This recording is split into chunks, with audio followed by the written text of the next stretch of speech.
ஸ்ரீ சங்கரா TV நேயர்களுக்கு வணக்கம். சுபதினம் நிகழ்ச்சியில் அனைவரையும் சந்திக்கிறதுல மிகவும் மகிழ்ச்சி. இன்னைக்கு டிசம்பர் மாதம் 31 புதன்கிழமை. இந்த நாளுக்கான 12 ராசிக்கும் பலன் மற்றும் பரிகாரத்தை பார்க்கலாம். அதைத் தொடர்ந்து நமக்கு ஒரு கேள்வியும் உண்டு. இந்த வருடத்தினுடைய கடைசி நாள். ஒவ்வொரு வருஷமும் ஐ திங்க் 2024 31 டிசம்பரும் இதே தான் நான் சொல்லியிருப்பேன். இந்த வருடத்தினுடைய கடைசி அடுத்த வருடம் எப்படி இருக்கும் அப்படின்னு. ஸோ எல்லாருக்குமே எதிர்பார்ப்புகள் அதிகமாக இருக்கும். இந்த வருடம் நடந்த சம்பவங்கள், இந்த வருடத்துல நம்ம நினைச்சு சிரிச்சது, கஷ்டப்பட்டது, அழுதது எல்லாமே இன்னைக்கு நம்ம சுவாரஸ்யமா நினைத்து பார்ப்போம். ஸோ இறைவனிடத்தில் வேண்டும் பொழுது இந்த வருடத்துல ஏதோ எல்லாம் முடிஞ்சு போச்சு, வரக்கூடிய வருடம் நமக்கு நல்லதா இருக்கட்டும் அப்படிங்கிற ஒரு பிரார்த்தனை இன்னைக்கு நம்ம வச்சுக்கலாம். ஸோ இன்னைக்கு வந்து துவாதசி. இந்த துவாதசி நன்னாள்ல யாராவது ஒரு 2-3 பேருக்கு நம்ம சாப்பாடு போட்டு இந்த நாளை நம்ம தொடங்கலாம். ராசி பலனை பார்க்கலாம்.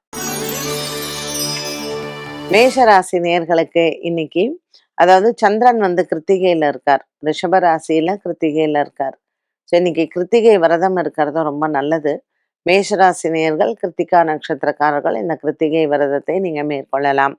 மேலும் துவாதசி நாளான இன்று நீங்கள் யாருக்காவது 2 பேருக்கு அன்னதானம் பண்ணலாம், இல்லை பசுமாடுக்கு வந்து உணவளிக்கலாம். அண்ட் ஒரு வருஷ கடைசி அப்படிங்கும் பொழுது எல்லாருக்குமே ஒரு ஒர்க் பண்ற மூட் கண்டிப்பா இருக்காது. நிறைய பேர் வெளியூர் போயிருப்பாங்க. அவங்க பிள்ளைங்களுக்கெல்லாம் ஹாலிடே டைம் அப்படிங்கிறதுனால இப்போ எல்லாருமே அதுக்கு தகுந்த மாதிரி பிளான் போட்டு போறாங்க. ஸோ எங்கே இருந்தாலும் இந்த நாள் உங்களுக்கு ரொம்ப ஒரு மனசுக்கு நிறைவான நாளாக இருக்கும். பெரிதாக இன்னைக்கு நம்ம யாரும் வந்து ஒரு உழைப்பு அப்படிங்கிறது இல்லாட்டாலும் மன ரீதியாக நமக்கு வந்து பல சிந்தனைகள் சேர்ந்த ஒரு நாளாக இந்த நாள் அமைகிறது. ரிஷபராசி அன்பர்கள், சந்திரன் உச்சபலம் பெற்று ரிஷபராசியில சஞ்சாரம் செய்கிறார். இன்னைக்கு காலையில அவர் கிருத்திகையில இருக்கார். அதுக்கப்புறம் அவர் ரோகிணி நட்சத்திரத்திற்கு மாறுகிறார். ஸோ இன்னைக்கு ரிஷபராசி நேயர்களுக்கும் நல்ல தன லாபம் இருக்கும். ஒரு வருடத்தின் இறுதி, நம்ம வந்து இறைவனுக்கு கண்டிப்பாக நன்றி சொல்லணும். ஸோ ரோகிணி நட்சத்திரக்காரர்கள் இன்னைக்கு புதன்கிழமை கிருஷ்ணர் ஆலயம் போகலாம். மற்ற மிருகசீரிஷம் கிருத்திகா நட்சத்திரக்காரர்கள் முருகன் ஆலய வழிபாடு நல்லது. மிதுன ராசினியர்கள், இன்னைக்கு மிதுன ராசினியர்களுக்கு புதிய மனிதர்களின் சந்திப்பு, அந்த நட்பு உங்களுக்கு ரொம்பவுமே மனசுக்கு திருப்தியாக இருக்கும். ஒரு சிலருக்கு இந்த நட்பு இன்று நீங்க பார்க்கக்கூடிய நபர் நாளைக்கு உங்களுக்கு வாழ்க்கை துணையாக கூட வரலாம். ஸோ 2025 31 டிசம்பர் ஒரு மறக்க முடியாத நாளாக மிதுன ராசி நேயர்களுக்கு ஒரு சிலருக்கு அமையும். மிருகசீரிஷம் திருவாதிரை நட்சத்திரக்காரர்களுக்கு தன லாபம் உண்டு. புனர்பூச நட்சத்திரக்காரர்களுக்கு மன நிறைவு உண்டு. கடகராசி அன்பர்கள், கடகராசி அன்பர்களுக்கு நல்ல ஒரு ராசிநாதன் சந்திரன் லாபத்துல உச்சபலம் பெற்றிருக்கிறார். அதனால ரொம்ப மனசுக்கு திருப்தியான நாளாக இருக்கும். கடகராசி அன்பர்களுக்கு இன்று எடுத்துக்கொண்ட வேலைகள் அனைத்தும் வெற்றியை தரும். இன்று ஒரு சிலருக்கு புதிய வியாபார முயற்சிகள் வெற்றி உண்டு. நண்பர்கள் மூலமாக இன்று வியாபார சம்பந்தப்பட்ட விஷயங்களில் உங்களுக்கு மன நிறைவை கொடுக்கும்.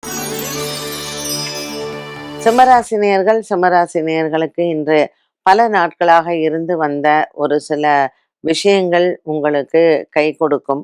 தொலைந்து போன பொருட்கள் தேடினவர்களுக்கு இன்று அது சம்பந்தப்பட்ட விஷயங்களில் தகவல்களோ அல்லது பொருட்கள் கிடைப்பதற்கும் வாய்ப்புகள் உண்டு. சிம்மராசி நேயர்களுக்கு இன்று மன ரீதியாக ஒரு சில குழப்பங்கள் வந்து போகலாம். கொடுக்கல் வாங்கல் ஆகிய சம்பந்தப்பட்ட விஷயங்களிலும் இன்று நல்ல ஒரு மன நிறைவு உண்டு. கன்னிராசி நேயர்கள், கன்னிராசி நேயர்களுக்கு இன்று எடுத்த காரியத்தில் கை கொடுக்கும். கன்னிராசி அன்பர்களுக்கு, சித்ரா நட்சத்திரக்காரர்களுக்கு இன்று சந்திராஷ்டம தினமாக அமைகிறது. இன்றைய நாளில் உங்களினுடைய வேலை விஷயத்தில் புதிய முயற்சிகளுக்கு வெற்றிகள் உண்டு. இன்று அன்னதானங்கள் செய்வதும் அல்லது வஸ்திரதானங்கள் செய்வதும் சிறப்பு. துலாம் ராசி நேயர்கள், துலாம் ராசி நேயர்களுக்கு இன்று எண்ணங்கள் நிறைவேறும். நண்பர்கள் மூலமாக இன்று நன்மைகள் நடக்கும். பல நாட்களாக நீங்கள் எண்ணிக்கொண்டிருந்த ஒரு சில விஷயங்கள் இன்று கைகூடும். இந்த துலாம் ராசி நேயர்களுக்கு பாக்கியத்தில் இருக்கக்கூடிய குரு பகவான் நன்மையை தருவார். சித்ரா நட்சத்திரக்காரர்களுக்கு இன்று சந்திராஷ்டம தினமாக அமைகிறது. விருச்சிக ராசிக்காரர்கள், விருச்சிக ராசிக்காரர்களுக்கு இன்று அலைச்சல்கள் அதிகமாக இருக்கும். இன்று 7ஆம் இடத்தில் சந்திரன், 8ஆம் இடத்தில் குரு பகவான், 2ஆம் இடத்தில் கிரக சேர்க்கைகள் சூரியன், செவ்வாய், சுக்கிரன் மற்றும் புதன். இந்த சஞ்சாரம் உங்களுக்கு குடும்பத்தில் ஒரு நல்ல பிடிப்பையும் முன்னேற்றத்தையும் கொடுக்கும். 10ஆம் இடத்துல இருக்கக்கூடிய குரு பகவான் இன்று உங்களுக்கு அலைச்சலை கொடுப்பார். வண்டி வாகனங்கள் வாங்குவது மாற்றுவது பற்றின யோசனைகளை இன்று செய்யலாம். தனுசு ராசி நேயர்களுக்கு இன்று நல்ல ஒரு வெற்றியை தரக்கூடிய நாளாக இருக்கும். ராசியில் இருக்கக்கூடிய கிரக சேர்க்கைகள் புதிய மனிதர்களின் நட்பினை தரும். இன்று உங்களினுடைய வேலையில் இருந்த பிரச்சனைகளுக்கு நிரந்தர தீர்வை பார்க்கலாம். புதிய வேலை வாய்ப்பினையும் இன்றைய நாளில் பெறுவது நல்லது. மகர ராசிக்காரர்களுக்கு இன்று மனதளவில் இருந்து வந்த குழப்பங்கள் தீரும். ராசிநாதன் சனி 3ஆம் இடத்தில் இருப்பதும் மற்றும் 5ஆம் இடத்தில் சந்திரன் இருப்பதும் மகர ராசி நேயர்களுக்கு மன நிறைவை கொடுக்கும். பல நாட்களாக இருந்து வந்த போராட்டங்களும் நிறைவுக்கு வரும். இன்று மகர ராசி அன்பர்களுக்கு மனக்குறைகள் இல்லை.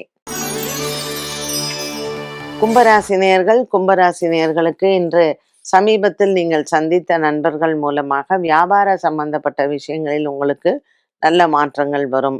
வங்கியிலிருந்து இருக்கக்கூடிய பிரச்சனைகள் இல்லது வங்கி மூலமாக வரக்கூடிய ஒரு சில விஷயங்களுக்கு இன்று நல்ல தீர்வை பார்க்கலாம்.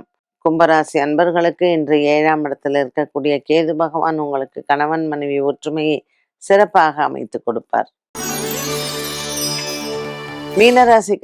மீனராசிக்காரர்களுக்கு இன்று மனதளவில் ஒரு சில குழப்பங்கள் வந்து போகும். ராசியில் இருக்கக்கூடிய சனி பகவான் மற்றும் 4ஆம் இடத்தில் இருக்கக்கூடிய குரு பகவான் சின்ன சின்ன விஷயங்களுக்கும் போராட்டத்தை கொடுத்து பின்பு வெற்றியை கொடுப்பார். மீனராசி நேயர்களுக்கு சந்திரன் 3ஆம் இடத்தில் இருப்பதனால் இன்று உங்களுக்கு பலவிதமான பாக்கியங்களும் சௌக்கியங்களும் சேரும். வண்டி வாகனங்கள் வாங்குவது மாற்றுவது சம்பந்தப்பட்ட விஷயங்களில் குழப்பங்கள் தீரும். 12 ராசிகளுக்கும் உண்டான பலன் மற்றும் பரிகாரத்தை பார்த்தோம். இந்த நாளுக்கான கேள்வியை பார்க்கலாம். ஒருவரின் ஜாதகத்தில் அவரது நட்பு மற்றும் சுற்றுவட்டத்தை பற்றி கூறும் ஸ்தானம் எது? பொதுவாக வாழ்க்கையில நமக்கு கூட இருக்கிற மனிதர்கள் ரொம்ப ரொம்ப முக்கியம். அது உடன் பிறந்தவர்களாக இருக்கலாம் அல்லது நட்புகளாக இருக்கலாம். ஒரு சிலர் வாழ்க்கை கெட்டு போறதுக்கு காரணமே அவங்க நட்புகளாகத்தான் இருக்கும். என்னதான் நல்ல கணவன் மனைவி கிடைத்தாலும் ஒரு கெட்ட பழக்கத்திற்கு அடிமையாகுவது இல்லைன்னா ஒரு வாழ்க்கையை அப்படியே சீரழிஞ்சு போறதுக்கு காரணமே நட்புகள் தான். இந்த தீய நட்புகள் கிடைப்பதற்கும் நல்ல நட்புகள் கிடைப்பதற்கும் நம்ம கர்மா பலனே ரொம்ப ஒரு மிகப்பெரிய பிரதானம்னு சொல்லலாம். நம்ம கர்மா சரியில்லை அப்படின்னு சொல்லும் பொழுது நம்ம பாப புண்ணியங்களுக்கு ஏற்றாற் போல நம்ம கூட இருக்கிற மக்களும் நமக்கு அமைவாங்க. அதனால உங்க நண்பர்களை நீங்க தேர்ந்தெடுத்துக்கிறதுக்கு முன்னாடி அந்த நட்பு நமக்கு நன்மையை தருமா தராதா அப்படிங்கிறத கொஞ்சம் யோசிக்கணும். ஸோ நிறைய பேருடைய லைஃபு எஸ்பெஷலி நான் ப்ராக்டிக்கலாக பார்த்த ஒரு விஷயம், ஒரு ஃப்ரெண்டு அப்படின்னு சொல்லி ஒரு ஆண் நட்பு அல்லது பெண் நட்பு, நண்பர்களாக வர்றவங்க ஒன்று கணவன் ஆயிடுவாங்க இல்லைன்னா மனைவி ஆயிடுவாங்க. இந்த மாதிரி குழப்பங்கள் நிறைய குடும்பத்துல நட்புகள் மூலமாக நடந்து ஒரு வாழ்க்கையே போயிடுறது. அப்போ இதுக்கு கிரகங்கள் அமைப்பு காரணமானா கண்டிப்பா கிரக அமைப்பு காரணம். ஸோ இது ஒவ்வொருத்தருக்கும் ஒரு ஜாதகத்தில் ஒவ்வொரு விதமாக இருக்கும்.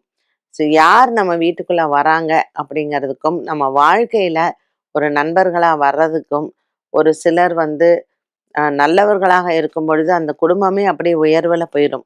அது தீய நட்புகளாக இருந்தால் குடும்பமே அவமானத்தில் போய் முடியும். இது கர்ம பலன் அப்படின்னு சொல்றது.